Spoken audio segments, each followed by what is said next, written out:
Hello, and welcome to this episode of a Wealthy Life podcast, talking all about living life on your terms. There's so much pressure on us, isn't there, from social media? There used to be an old-fashioned phrase of keeping up with the Joneses.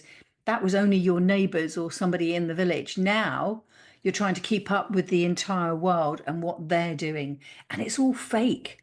And really, this is a way of making us distracted. It's a way of us being forced to spend money that we don't want to spend because of all of this that plays out on social media. And it can particularly affect you when you already lack confidence about your finances. If you're not feeling confident in yourself and you're seeing all these images of everybody else doing better, then it's very easy to get sucked into that unconscious spending as those little adverts pop up and you click on the links. I'm joined this week in the second of 4 episodes by Katie Vi, who works for Better with Money, where she is educating people about their personal finances so we can reduce this stress. And we're talking very clearly in this about live life on your own terms. There's a real cost to comparison. And what you're better off doing is looking at your own life and thinking, how do you want to live? Because just because somebody else is doing something doesn't mean to say that that would make you happy. You've got to know your own mindset and build your own path to your wealthy life, which is something I talk about all the time. So I am sure that you're going to get loads of value out of this episode. Please make sure that you subscribe so you don't miss the last 2 episodes. And this is, the last 2 episodes. And this is part of, as I said, a series of 4. And we're very lucky to have been in this window of International Women's Day. So if you are a woman listening to this series of 4 is really important for you to start changing your mindset and growing your confidence about funding and finance and money and investing and savings. And if you're a man listening to this, it's really important for you to understand how women think about money and investing, because you think very differently. And so having those conversations with your partners, your daughters, your sisters, even your mother and other female friends and work colleagues is vital if you actually care about those people in your life. I suppose I could put it like that. Great. Well, I'm going to hand you over to Katie and I. See you in a minute. Hello and welcome to A Wealthy Life. My name is Vicky Wishay and I am joined again by the fabulous Katie Vi. And as you all know, if you listened last week, she is a 22-year expert in looking at demystifying people's personal finances. She works with employers through the organization that she works for, Better with Money, which is part of the NatWest Cushion brand. And Better with Money spends a lot of time working with employees through their companies to help them demystify financial language. And one of the things that we wanted to cover today is about living life on your terms. So first of all, let me just welcome you. Hi, Katie. Thank you very much for coming back. Hi, Vicky. Lovely to see you again. Again. Yeah. So we were talking off air just before this about the fact that your children's birthdays are all crammed in this next few weeks, and you were spending your weekends doing lots and lots of different birthday parties, and how extravagant the children's birthday parties are getting, and your little ones are only like 4, 6, that sort of age. What next? What do you do for their 8th birthday and their 10th birthday when they're having such extravagant birthdays when they're little?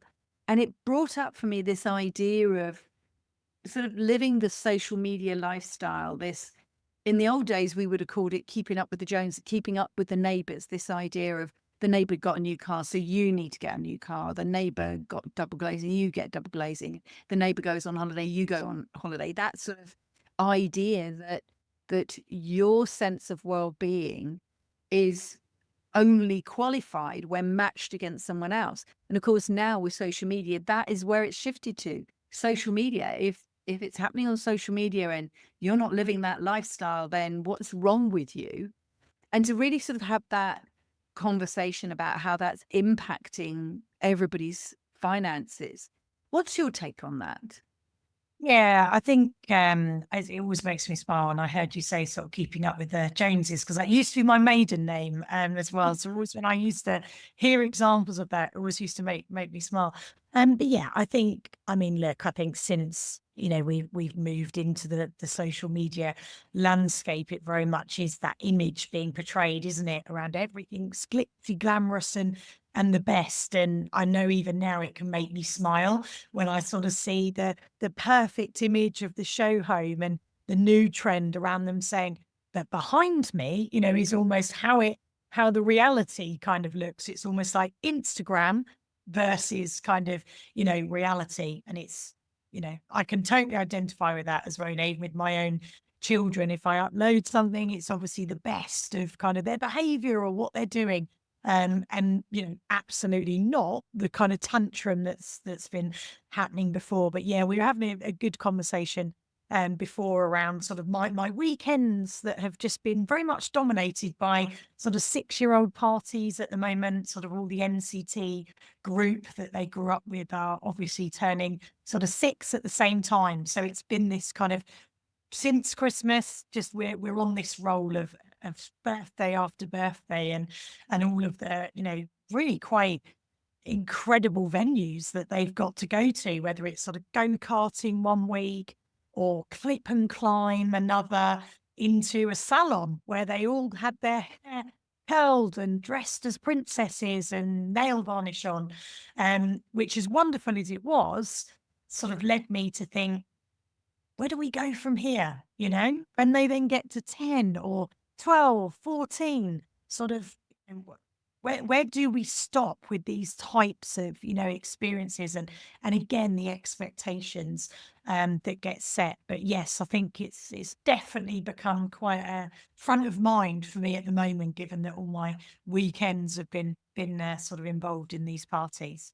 But how do you break through this? Not just as a woman or as a parent, but even if you're not a parent, this social media, I talk quite a lot about unconscious consumerism, and that's sort of like a step before this. This is where you're scrolling on, whether it's Facebook or Instagram or TikTok or whatever, and you see stuff and you click on it.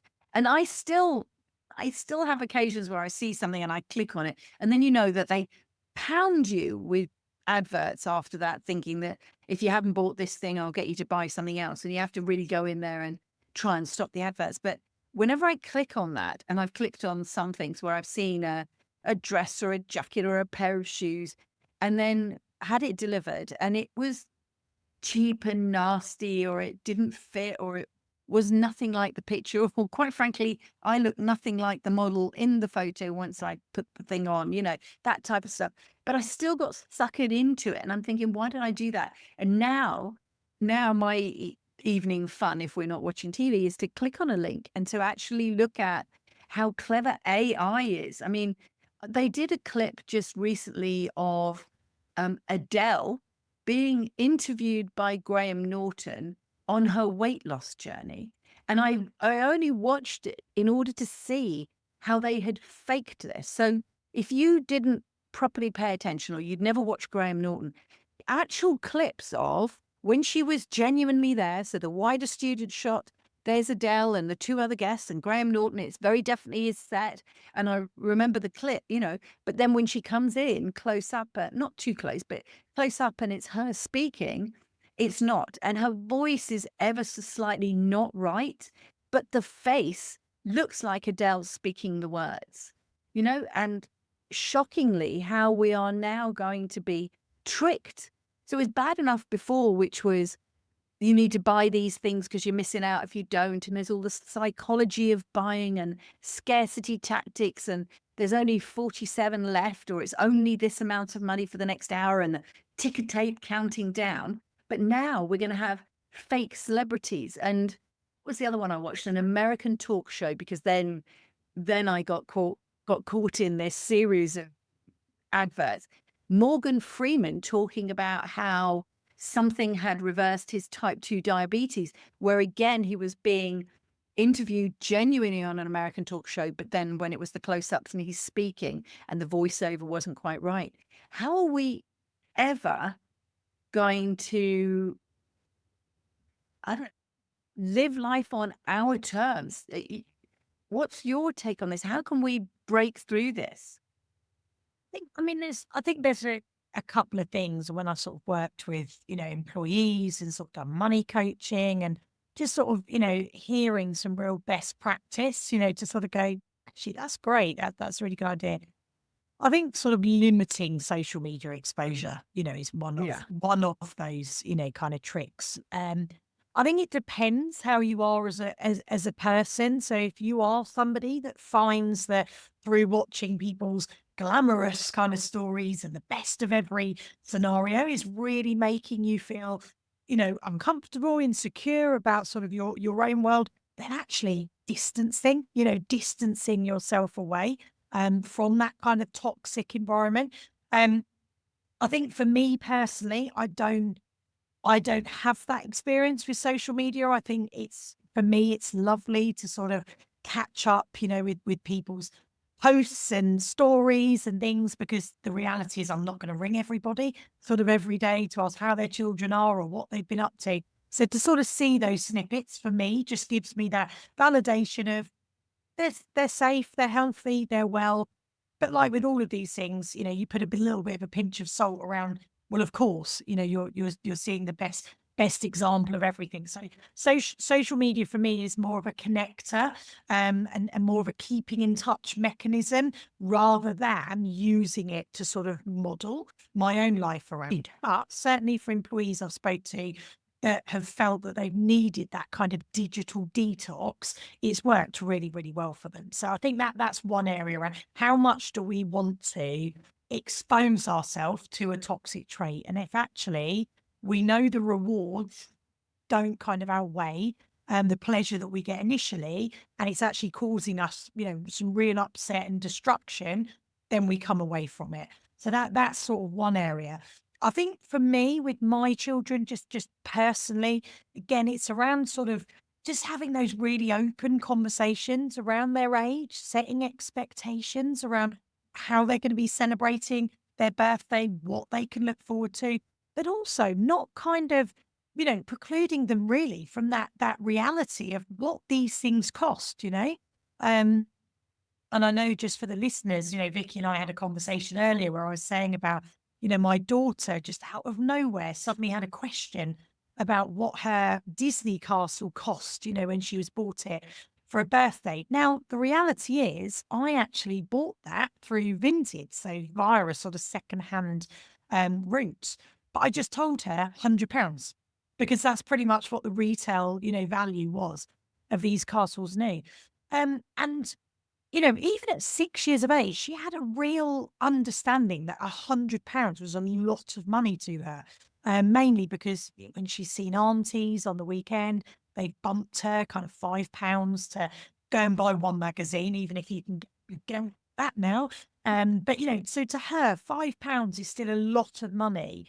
So to then hear me say something was £100, obviously she has as far as 6-year-old maths can go, but she's kind of making that sort of assumption. Hang on, if I think £5 is a lot, but actually mummy's just said that was £100, then that really is loads. And it was a really interesting kind of conversation that I had with her just about that. And I think it is important to just keep having those conversations, with children and not just letting them think, and again, age old and, sort of term here, but not letting them believe that everything just grows on trees and it just magically appears. And, because they are in a generation where it is a bit the want it now culture.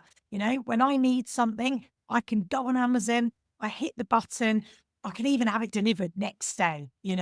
So we're not waiting for things anymore. So I'm really conscious of that with my children as well.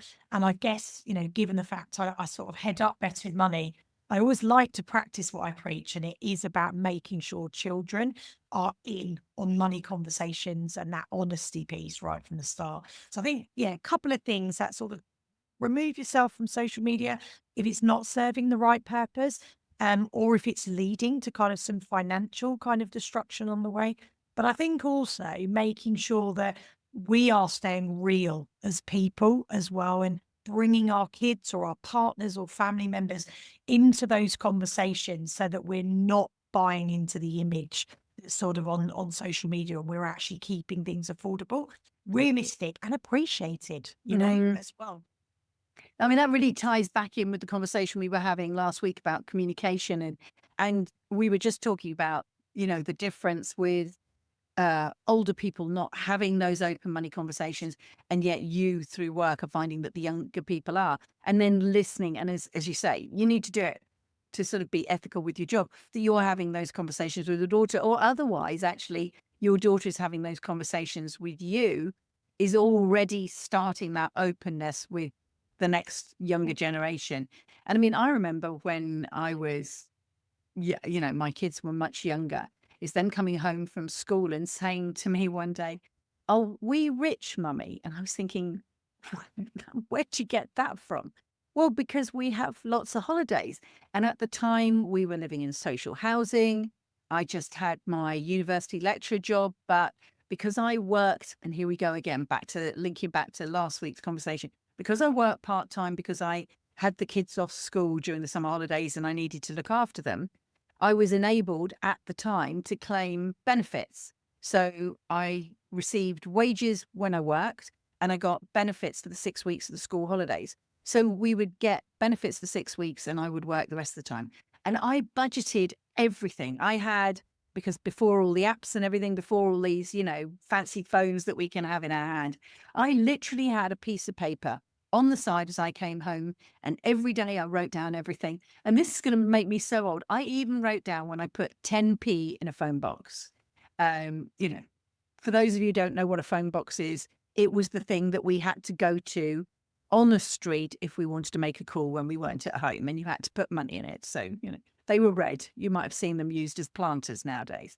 So, that whole idea of tracking my money, and my children having this impression that we were rich, and explaining to them at that time, it wasn't that we were rich. It was just that that's what I chose. That's what I valued in my life. I valued building memories, and I always have done, but the memories are more important. The memories come from occasions, not just holidays. They're great memories, but it could be going for a walk. It could be, going to the zoo for the day. It could be anything. It could be going to the pictures, the concert, going for a meal, or like you say, something that costs nothing, a walk somewhere that's lovely.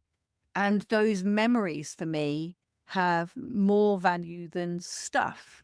So that's why when I look at social media, I'm quite detached and exploratory and curious and scientific in my watching of stuff. But it's interesting, this pressure that people feel and the lack of conversations that are around it. Yeah. And I think, it's a really important sort of point that you raise there around sort of the tracking. We don't tend to do that anymore. We've lost a lot of visibility over our money. And I say that because arguably we should have a lot more visibility over our money through online banking and things like that. But by not handling, kind of physical cash, then we're not maybe seeing the consequence of, if something, costs X amount, I'm getting my change, that's now all I'm left with. So we're going through this kind of thought process, before we're making those transactions. Now, I have an iPhone. I kind of have a quick scan of my face, a double click to the side, tap, and away I go. And I've had, conversations with friends, with colleagues, with employees that have sort of said, that's really bizarre. I've just suddenly realised I have absolutely no concept what my lunch, just cost me. I went into prep, I paid, I tapped, and I went. But you didn't even check. Yeah. No, to make sure I hadn't just paid for someone else's instead of my own. Can I confidently now say how much I have spent today? No. Got that. And very roughly, my head would say, I'm sure sandwich was probably around about £5. The coffee was probably £3. But I actually have lost that level of visibility over what my day's expenditure. Now, when I think back to when I would have maybe had a £20 note in my purse and I'd have gone and bought my lunch, and known then to the penny, kind of what I've spent, but also importantly, I'd have stayed within my limits. Yeah. And through us, sort of, having this kind of immediate gratification, this instant validation to be able to spend, it is so easy to go overdrawn. It's easy to then think, oh, that card's declined. No problem. I'll double click again and select the other card and I'll put it on a credit card, and I've got the best intentions of paying that off when I get paid. So, suddenly, you mentioned about that sort of consumerism, the trap of that.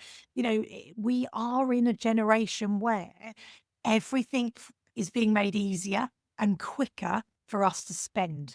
So we almost do a little bit need to find ways of going back, maybe to the old school of writing things down, actually looking at the screen and making a mental note of what we've just spent.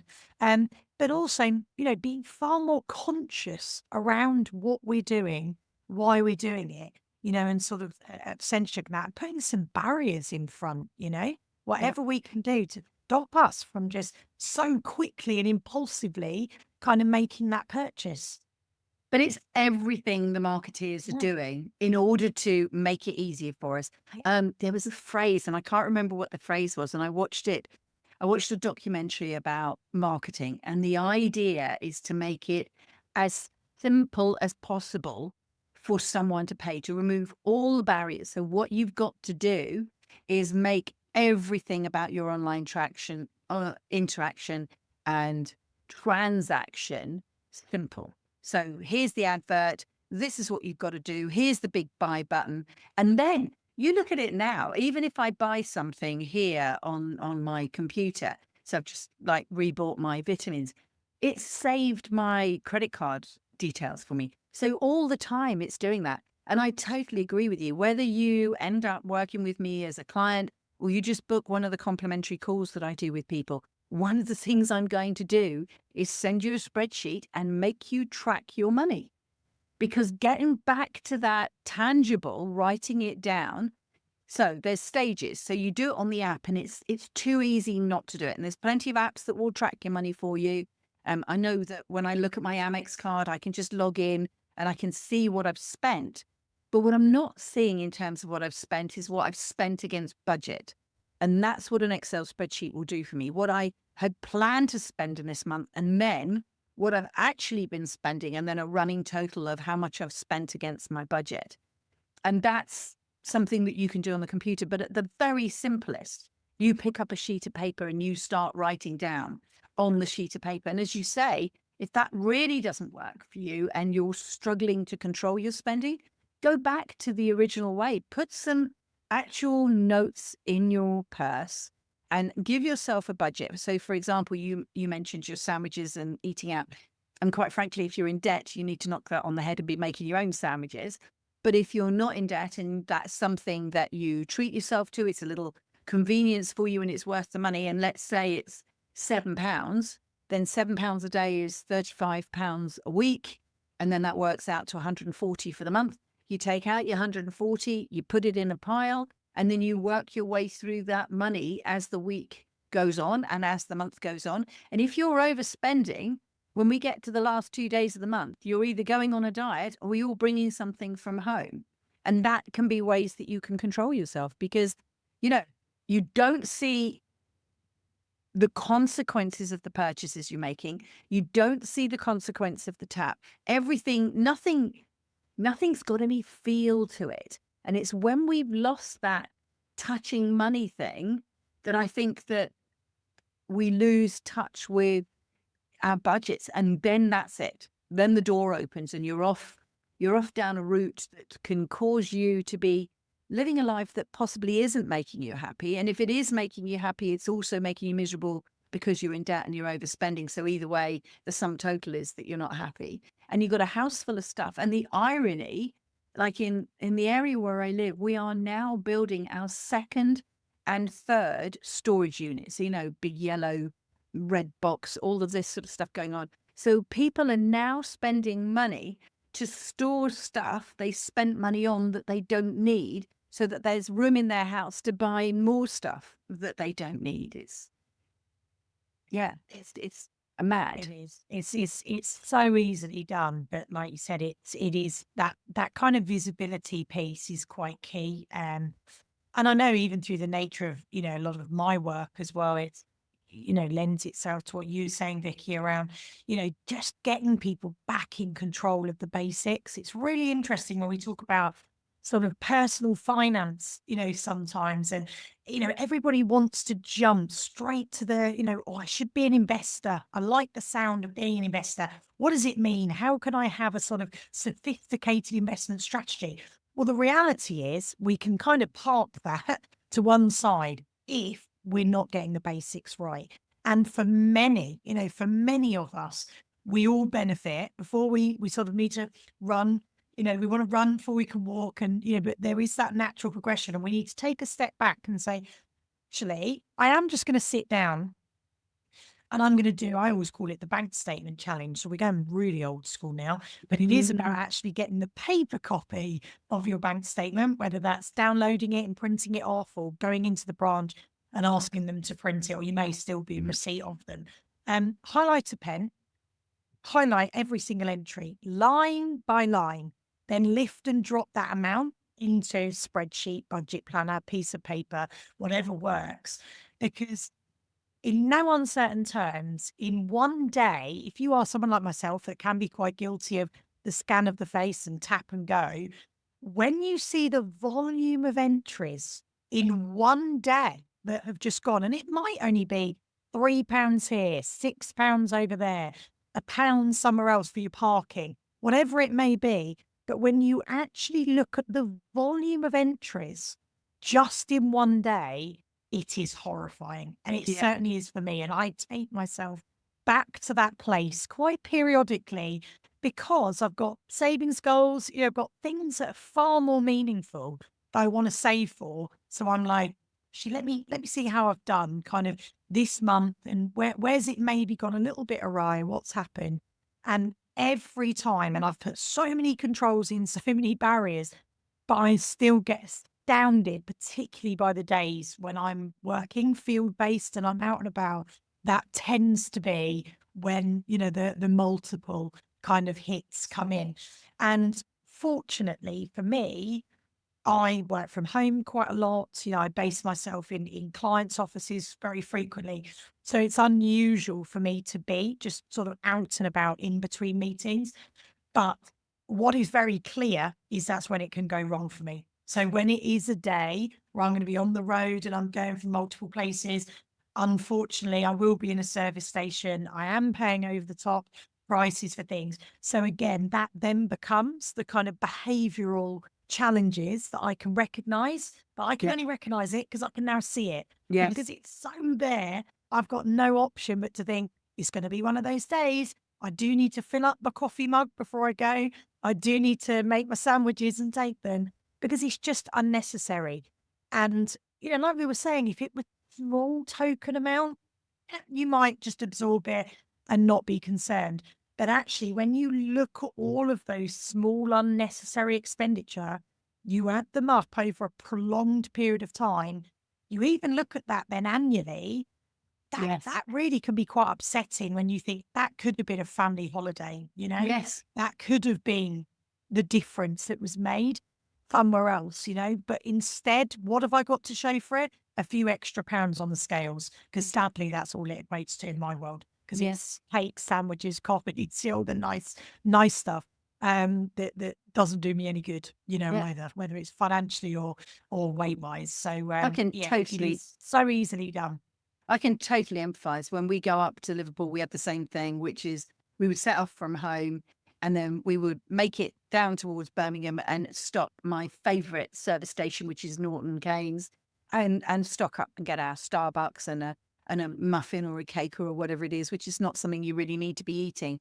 And more recently, we've started taking a flask with us so that I don't have to wait an hour and a half till I have a coffee. I've got a coffee with me in the car that, we can, whoever's in the passenger side can have a drink of as we move along. And then we still stop at Norton's, but we don't have to buy anything. We just move on. We just walk on. We, use the facilities and then leave again. Or sometimes we go past there. So that's also really interesting about how that's added up. And I spoke to one woman who she was a mentoring client at the time, and we were talking about her expenses.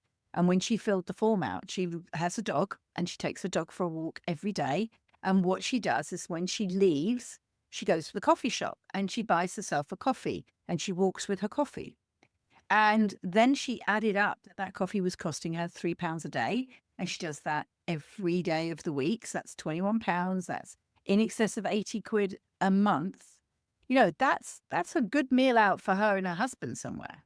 You know, what would you rather have a whole load of coffees? And it might be a very nice coffee shop and you might be supporting your local shops and all that sort of thing. But actually, you can get one of those takeaway mugs, your own takeaway mug, make your coffee at home. You probably would spend 2, maybe 3 or 4 days worth of coffees on that one mug. And then that mug has paid for itself, and fill it from home and then walk with it and then come back with it and save all that money, but have a meal out instead if your entire budget can afford it. But it's about looking at those habits. It's about avoiding that trap of comparison, as we spoke about social media.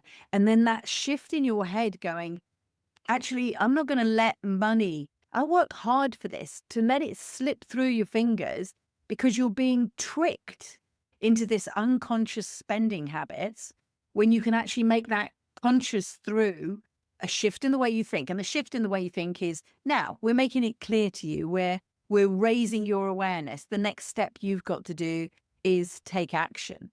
And that action, as Katie was saying, the credit card or the bank statement, and looking at where are the habits. Is it set things like, are you a coffee buyer? Or is it a timing thing, like you always go to Norton Keynes? Or is it a specific behavior, like I'm out of the office visiting clients, so that's my worst day? Or worse, is it always in the evenings and what you're doing is you're buying on Amazon or Temo or any of those other websites that it's so easy off your phone? And looking at where those habits occur, and then saying to yourself, well, hold on a second, if all of this conversation and everything, well, I mean, everything that I talk about is having a wealthy life. What is a wealthy life? It's living your life on your terms, your way, and pursuing these spending habits that someone else is encouraging you into. Let's be honest. You're giving your money to them, but is it how you want to live your life? If you just went, what do I want? What are my values? And I said, for me, it's always been more about the memories than the stuff. Having said that, when we moved house, I still had so much stuff to move. And I don't think of myself as a material person. And lordy, we had like lorry loads of stuff that we packed up.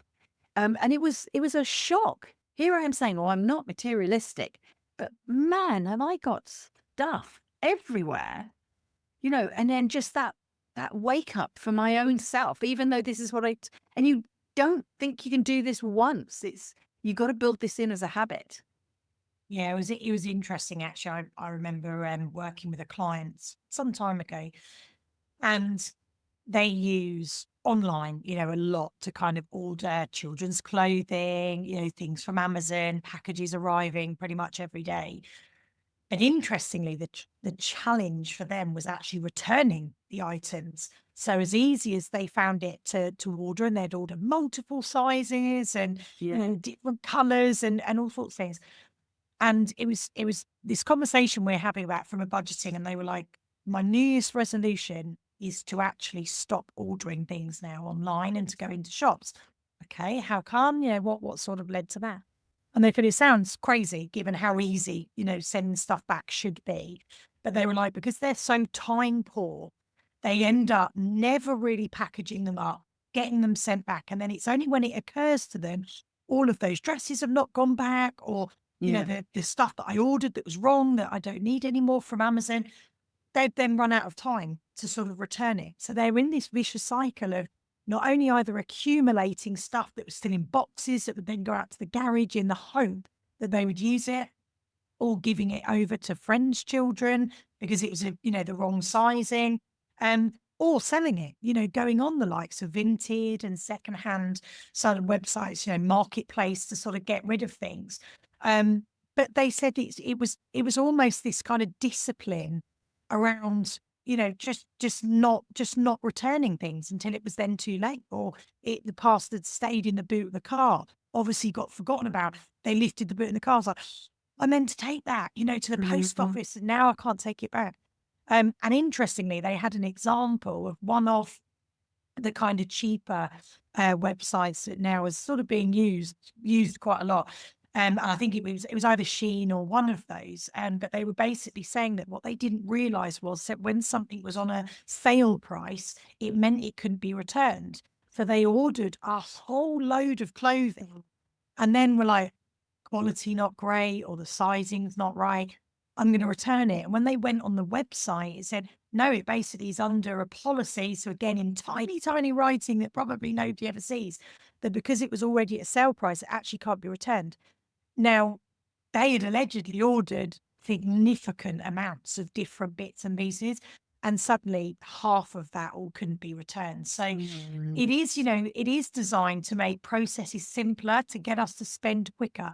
But interestingly, where they then put the barriers and the blockers can be around how easy it is to then return and get that refund, whether you're then going to get credit or actually whether it comes back, so that original payment. So, we need to think smartly, as well, in terms of they're making it easy for us to do this, but they're arguably maybe making it quite difficult for us to return. And then what does that look like from a kind of debt position? So actually, again, that's why we need to be mindful of how do we put our own kind of barriers in. And, particularly, like I said, for this individual, it was, I've got to go back to shops, because at least when I'm in the shop, I'm sense checking the quality, I've got a receipt, and it's really easy for me to then take it back, rather than this situation online where even returns were not really being kind of done or processed, and it's all too easy. I fell last year for a dress online, picked it in 2 different colours just to see. When it came back, it looked like a sack of potatoes. It was dreadful. I'm quite sure, the model must have been just a stick, quite frankly. And I then asked to return it, and they immediately offered, can we send you a different size, or you could keep it for 50% off? And I went, no, I don't want to keep. I don't like it. Why would I keep it and still pay you half the amount of money for something that I don't like and that I would never buy? And in the end, they gave me 2 £40 dresses. I paid £49 for these, each, for these dresses, and they just let me keep them. And it was like such a shock. It was like, Wow. I mean, I paid £100 for 2 dresses, and they mean so little to you. They have cost you so little to make and to send to me. And this is the stuff, so little that actually it's not worth you taking the return. And I assume there might be some customs or import on it, but you'd rather I just kept it because it would be cheaper. And then I just went, that was my wake up. I talk about this all the time, but I'm still falling for it. And really, it's about, as I said, the awareness and the actions, and it's about building your path. It's about creating strategies that's going to lead you on your path to the life that you want to live. And yeah, very, very definitely not. And when I want to get a fix of shopping, I'll go to like one of the big supermarkets or a high street with a lot of, because I loathe that. And I will go round and I will walk round everywhere, and I won't see anything I like, because I can never master my way through seeing things, because ironically, the phone knows what I like more than the shops know what I like, because the shops are opening a front door and expecting everyone to filter through. But my phone is very clever, and it knows what I've looked at. So it only gives me what it thinks I like, whether it gets it right or not. And so I find it harder to find stuff. And then I'll have a walk round and I'll get achy and miserable and tired, and then I'll come home and I won't have bought anything. Or I might have bought one thing, but the one thing will be a quality thing that I've tried on, that I know look good, that I know fits, and that's it. And this isn't just about women talking about buying clothes.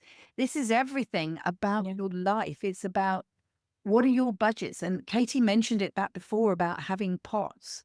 One of the things I'm developing at the moment is building on, I'm sure, Katie, you've heard of it, the 70-15-15 rule.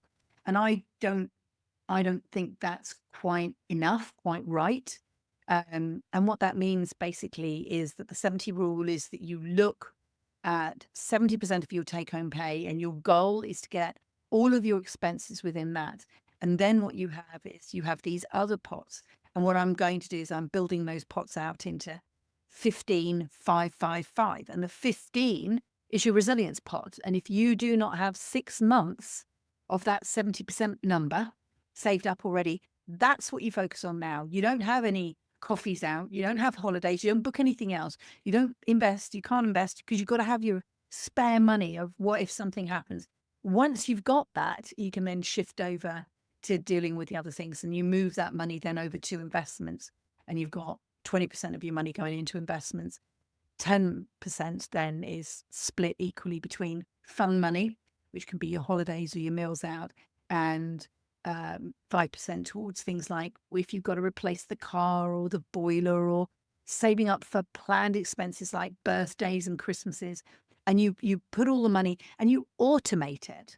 You automate it so that where we are automatically spending, now you are automatically controlling your money, automatically saving money, and automatically restricting yourself on what you can spend and what you can afford to spend, because you've got these pots.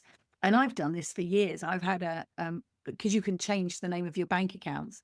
I've got a bank account that this time is called Fun in 25. So when I want my holiday and I've got my eye on a holiday, then I'm like squirreling money into my Fun in 25 so that I can save up and have enough to then book the holiday. I don't book the holiday unless I've saved up for the holiday in advance, because it's the only way that I can take back control from social media, from the marketeers, and live my life on my terms, not in debt with all that stress and then having to pay interest. I thought I bought it cheap, but because it was on a credit card and I didn't clear the credit card, it's now costing me, 20, 28% extra a month.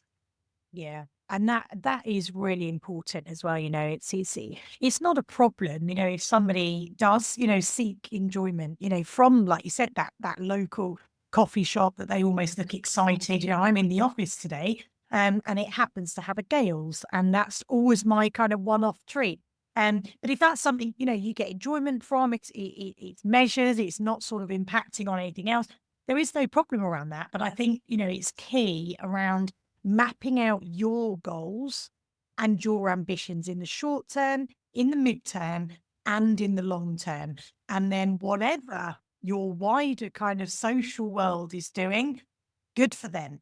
But at the end of the day, if you are doing those holidays, you're having lots of travel, absolutely nothing wrong with that. If that's what you've set the goal for, that's what you've saved for, that's the rewards that you're sort of reaping. But it's important that it's in line, with your own track and your own path, like we said, rather than only doing things and maybe getting in debt for those things so that you feel like you're competing or you're mirroring, because that's someone else's goal at the end of the day. That's someone else's journey. So it's important. I had a lovely phrase actually the other week where people said, if everybody just stayed in their own lane, then there would be far less problems. And they were actually referring to it in a sort of business sense and different roles sort of interfering with others. And they said, it's just a case of everybody staying in their own lane. It's only when people start crossing over that the problems come. And I thought that's actually a really interesting analogy, because that can be used in so many settings, so many circumstances, but certainly for what we're talking about right now, as well, of this notion of sort of keeping up, with the Joneses. Again, it's us trying to deviate from our lane to come and experience somebody else's. And actually, we'd be far better for just staying in our own lane and heading towards our own goal or destination. But something that you have consciously chosen, that's the key here, isn't it? Yeah. Katie, I'm going to put a pause on this one, because what I want to move on to is our new topic, which is really looking at the language, because we've talked about savings and investments over the last 2 weeks. And I really want to get into some of this language of finance and money, because I think that can also be a barrier to people in general, but very specifically to women as well, because that's what the stats show. So I want to move on to that topic, but I'm going to press pause on this and just say to you, the listener, I hope that we've been able to put some whoosh into your life, specifically around the idea that comparison, whether it's through social media or with the neighbors or someone you work with, looking at other people's lives and thinking that what they've got would make you happy is costly, because actually what someone else has won't necessarily make you happy. But also, if you can't afford what they have, the debt that you incur to live a life that isn't really yours can actually put more stress on you. And so to become conscious in your spending, this idea of having a money mindset, something that we spoke about, but understanding your thoughts is really going to be a superpower for you to shift, if you like, from it being value based, like, oh, I want this, I want that, or it's in the sale, or it's not in the sale, or I need that because everybody else has got one of these, to consciously spending, saving intentionally. And we're going to talk about that more next week, as I said. But creating your life on your terms, that's key here.